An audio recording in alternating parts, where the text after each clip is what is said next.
Assalamualaikum warahmatullahi wabarakatuh. Jumpa lagi dengan Amel di Mimbar Sepekan. Sesuai dengan tema kita akan membahas soal koran mimbar umum dalam sepekan terakhir ini. Jadi untuk kali ini kita akan menyapa kembali Bang Jepri Jebua. Apa kabar Bang? Kabar baik Mbak Amel. Bang Jepri ini merupakan redaktur Mebidang ya Bang ya? Mebidang dari koran mimbar umum. Oke Bang. Kita bahas apa nih dalam sepekan terakhir ini, Bang? Sepekan terakhir ini kita masih fokus ya masalah revitalisasi lapangan Merdeka ya Mbak Amel, sempat menjadi perhatian publik bahkan sampai ke pusat. Soal revitalisasi ya? Iya. Mau diapain tuh lapangan Merdeka, Bang? Jadi itu akan ada pemugaran itu Mbak Amel. Jadi lapangan Merdeka yang sekarang kan saat ini kan di situ ada apa namanya orang yang berusaha, ada dijadikan nilai komersil, di situ ada Merdeka Wall. Selama ini lapangan Merdeka menjadi tempat komersil. Iya. Jadi mau dijadikan apa itu Bang lapangan? Jadi ini akan dikembalikan sesuai fungsinya kan Mbak Amel. Ini kan juga apa namanya ya, tonggak sejarah juga ini tempat lokasi ini kan, karena di situ juga dikumandangkan dulu waktu kita mau kemerdekaan Indonesia. Jadi dicanangkan ini Mbak Amel, Pak Jokowi langsung Presiden RI kita Republik Indonesia yang akan meletakkan batu pertama impunya ini Mbak Amel pada 29 Juni nanti. Keren. Jadi Presiden bakal berkunjung lagi ke Kota Medan ya. Iya. Semakin sering ya Bang ya, sejak wali kota kita memimpin, Presiden semakin sering datang ke sini. Bagus juga itu Bang. Iya. Mungkin ada keistimewaannya tersendiri ya untuk kota kita Medan saat ini yang dipimpin juga yang kebetulan menantu dari Bapak Presiden Jokowi. Itu salah satu apa ya Bang ya? Memang salah satu hadiah apa ya bisa dibilang itu nilai plus ya, karena dari wali kota kita wali saat kota ini. yang merupakan ini ya Bang ya, menantu dari presiden. Iya. Tapi di samping itu Mbak Amel ini kan cukup besar ya, dicanangkan ini sampai 100 miliar nanti biaya revitalisasinya. Dan akan mungkin satu-satunya di Indonesia lapangan itu yang memakai parkir bawah tanah. Emang udah rencana kampanye kemarin itu Bang ya. Jadi lapangan Merdeka karena memang tempat parkirnya ya kurang strategis lah dapat ya, dikatakan. Udah nggak bisa lagi dia apa-apain tuh kayaknya di sekitar lapangan Merdeka ya. Jadi di samping itu juga Mbak Amel apa namanya ya, nilai historinya juga karena di situ banyak pohon-pohon tua. Jadi itu juga beberapa pakar ya atau peneliti sosial budaya itu melihat bagaimana untuk merawat itu juga. Jadi kan dia di situ juga yang menghidupkan lapangan Merdeka, ada pohon-pohon tua di situ. Tetap dilestarikan pohon tua yang ada di sekitar lapangan Merdeka. Jadi ya diharapkan dapat dilestarikan itu ya Mbak Amel, karena zaman sekarang sudah payah merawat dan menumbuhkan pohon-pohon yang seperti itu. Semoga aja rencana dari Wali Kota Medan untuk revitalisasi lapangan Merdeka lebih baik lagi. Jadi kita punya suatu lapangan yang membanggakan ya Bang ya? Kita ketahui juga Kota Medan dan juga kota besar ya Mbak Amel, populasinya juga kota terbesar ketiga di Indonesia. Nilai plusnya juga buat PAD Kota Medan juga bisa lebih bagus ya Bang ya? Ke depan kalau memang ini berhasil dibuat oleh Wali Kota Medan Bobi Nasution ya, tentunya nanti akan banyak wisatawan lokal, tidak hanya lokal bahkan mancanegara yang akan mengunjungi. Karena nanti ini akan dihubungkan nih Mbak Amel antara ke Sawan dan langsung ke PT KAI, kereta api. Gitu. Di bawahnya itu berarti ya Bang ya, sini stasiun kereta api, di sini lapangan Merdeka, jadi linear dia, saling berhubungan gitu. dia Mbak Amel. Jadi makin keren nanti. Kita lihat aja gimana hasilnya ya.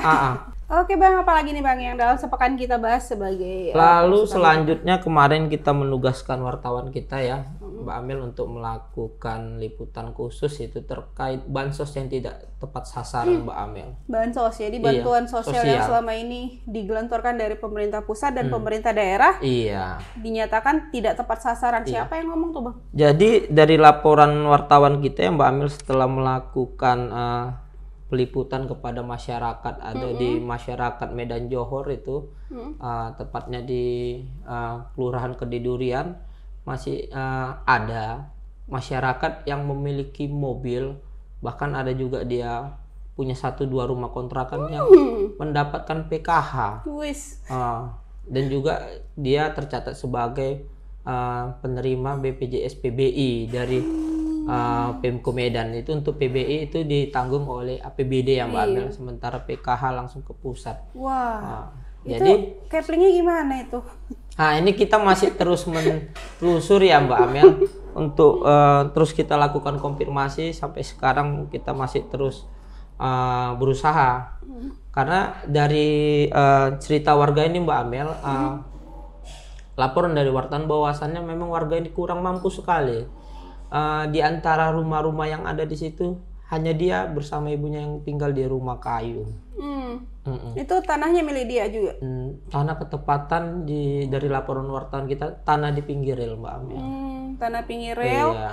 Dia belum tinggal sama orang tuanya. Kerjaannya apa Bang? Ibunya mencari barang bekas Mbak Amel. Itu malah tidak dapat bantuan sosial ya? Bantuan sosial apapun. Tapi jadi malah ini tetangganya yang lain dapat gitu, yang padahal punya mobil ya Bang ya? Ini warga kita bernama Man ya. Dia bilang dia tidak berharap lebih, cuman dia memikirkan orang tuanya yang sudah lansia bagaimana ketika berobat. Kalau untuk biaya makan katanya dia dipala-palari katanya untuk mencarinya. Tapi untuk biaya rumah sakit ke depan dia bilang saya harus melakukan tindakan pencegahan. Seperti apa ini katanya?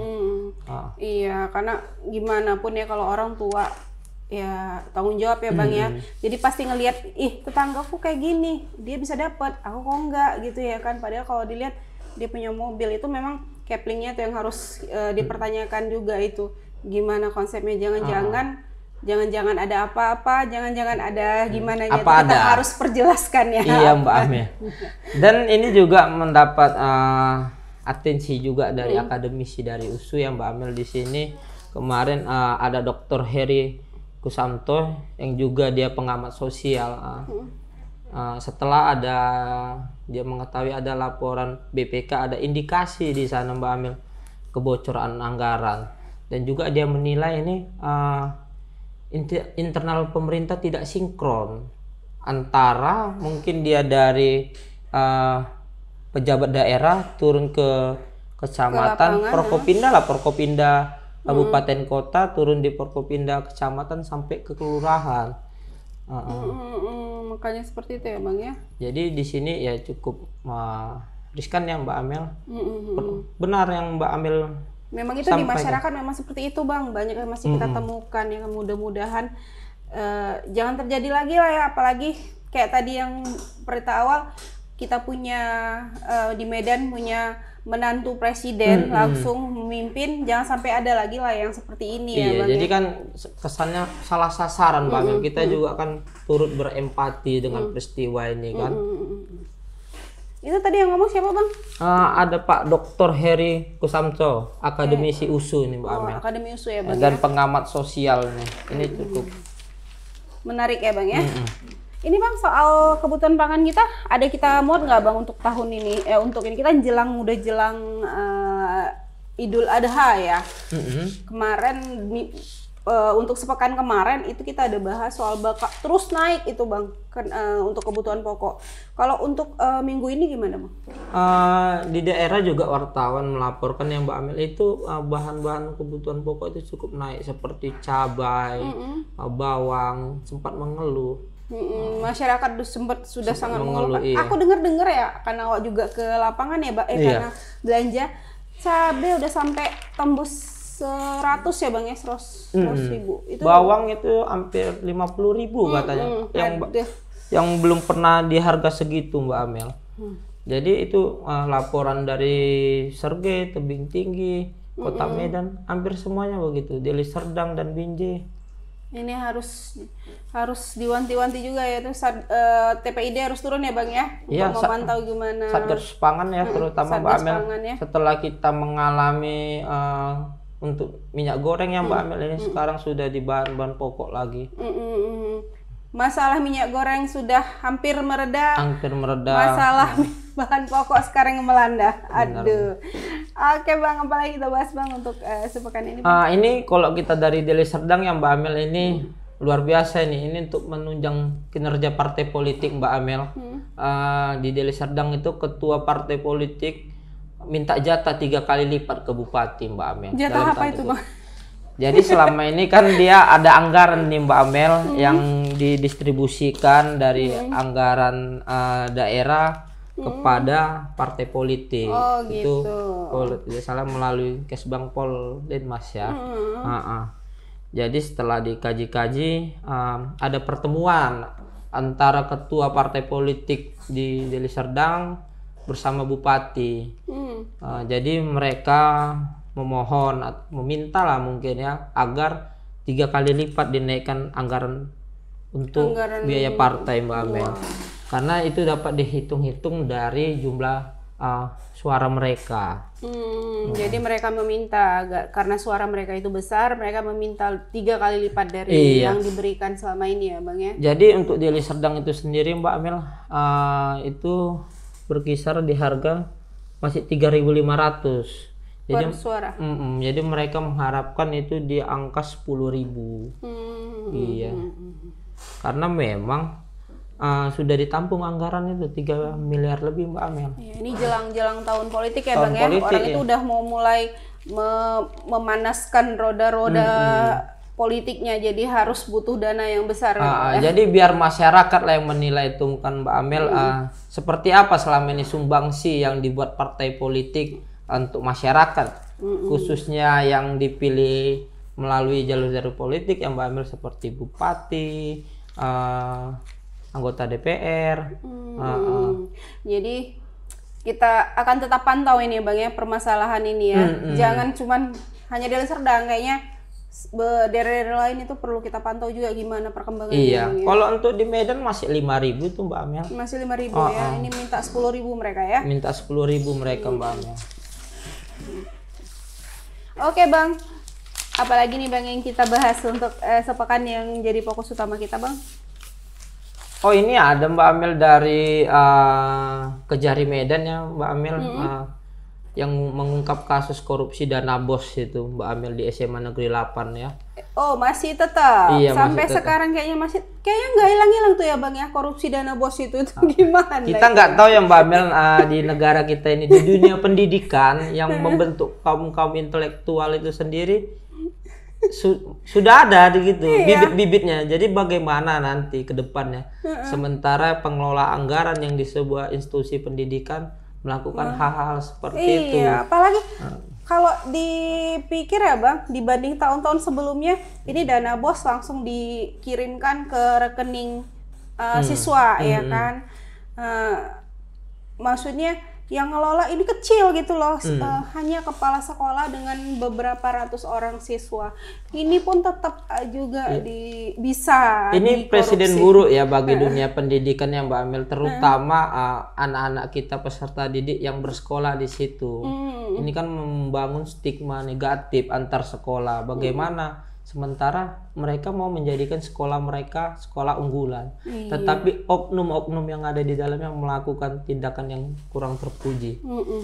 Di sini sempat tokoh pendidikan ya dari Sumatera Utara, mantan Kadis Pendidikan Sumut juga ada Pak Saiful Sapri nih.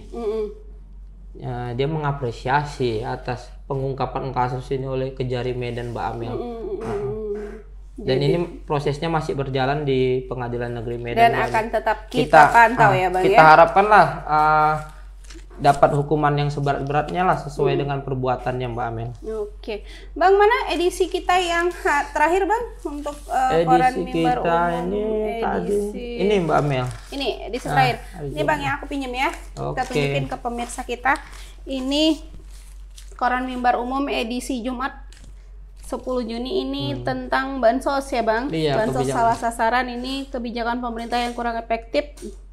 Ini kita bahas dan sepertinya bakal akan terus kita pantau ya Bang. Minggu depan bakal ada. Jadi kalau misalnya mau tahu lagi masalah ini, tetap baca koran Mimbar Umum.